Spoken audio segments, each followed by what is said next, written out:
Het jy al ooit gewonder hoeveel van 'n mens se lewe regtig op papier vasgevang kan word? Ek bedoel, kan 'n stapel amptelike dokumente werklik die volle storie vertel van wie iemand was, hul hoop, hul foute, hul opofferings? Wel, vandag gaan ons presies dit probeer uitvind. Kyk hierna. 'n eenvoudige verweerde leer. Maar dis soveel meer as net papier, né? Dis 'n tydkapsule. Dit hou die militêre lewe van 'n enkele soldaat, 'n man met die nommer 13114. So, kom ons maak dit oop en kyk wie ons binne-in kry. Goed, kom ons duik reguit in. Dink aan ons as 'n soort speurder vandag. Elke dokument hier binne is 'n leidraad en saam gaan ons die stukke van hierdie legkaart bymekaar sit om 'n lewe te probeer verstaan, een bladsy op 'n slag. En dis vir my die belangrikste punt, verby die formele taal, die datums en al die militêre jargon, is daar 'n menslike storie wat wag om gehoor te word. Ons soek nie net na feite nie, ons soek na die man agter die leernommer. So, wie is hierdie man in die middel van ons storie? Sy naam was Harry James Hendricks. Maar wie was hy voordat hy 'n soldaat geword het? Dis waar ons ondersoek regtig begin. Nou wat so interessant is hier, is die kontras. Aan die een kant het jy hierdie amptelike, amper anonieme beskrywing 'n losarbeider, maar aan die ander kant 'n klein persoonlike detail wat hom uniek maak, 'n tatoeëermerk op sy regter voorarm. En skielik begin hierdie va-figuur 'n regte mens word. Sy aansoekpapiere gee ons die basiese feite. Harry James Hendricks, gebore in 1906. Dit beteken, toe hy in 1940 by die weermag aangesluit het, was hy al 33 jaar oud. So, nie 'n jong, impulsiewe seun nie. Hy was 'n volwasse man met 'n hele lewe reeds agter hom. En dan, tussen al die amptelike taal, kry ons hierdie een syfer.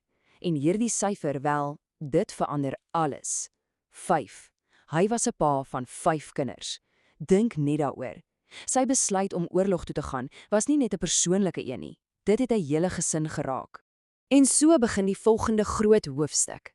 Sy diens sou hom duisende kilometers van sy huis en sy gesin in Port Elizabeth af wegvat, op 'n reis wat oor kontinente sou strek.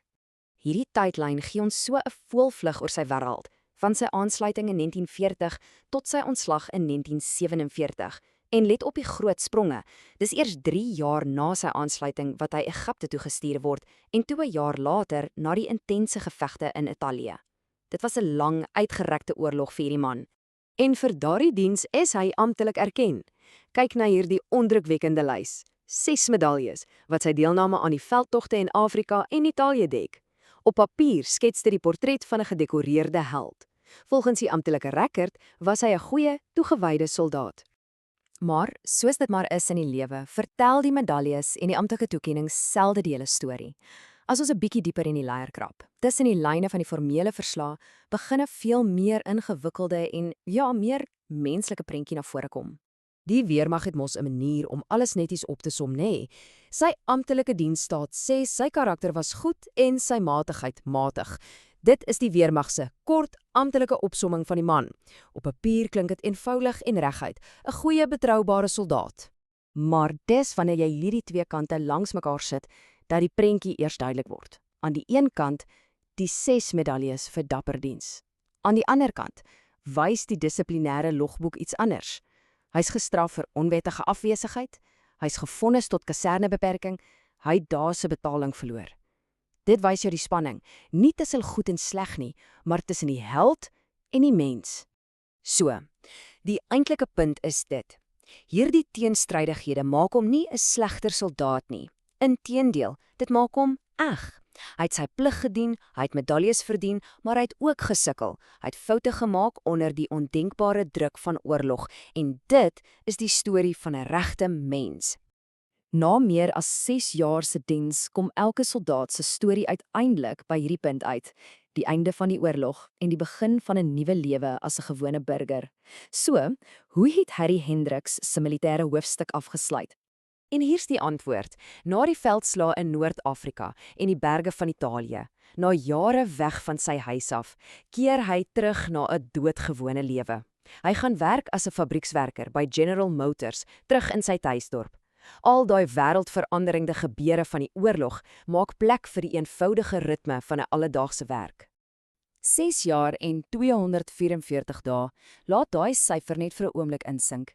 Dis 'n enorme deel van 'n man, 'n pa, 'n eggenoot se lewe wat aan die oorlog gegee is. En toe, na dit alles, was dit verby. Hy het huis toe gegaan. En dit laat 'n mens nogal dink, nê? Hierdie leier is net een uit duisende, dalk miljoene, wat in argiewe reg oor die wêreld stof vergaar. En elkeen bevat 'n storie, soos Harry se. 'n Storie van diens, van opoffering en van 'n komplekse, feilbare en wonderlike mens. En op die ou end, na al die datums, die plekke en die amptelike rekords, kom alles terug na hierdie een ding, die handtekening van 'n individu, 'n man wat sy naam op 'n stuk papier geskryf het en ingestem het om sy lewe op die spel te plaas. Dit is die storie van kanonnier Harry James Hendricks.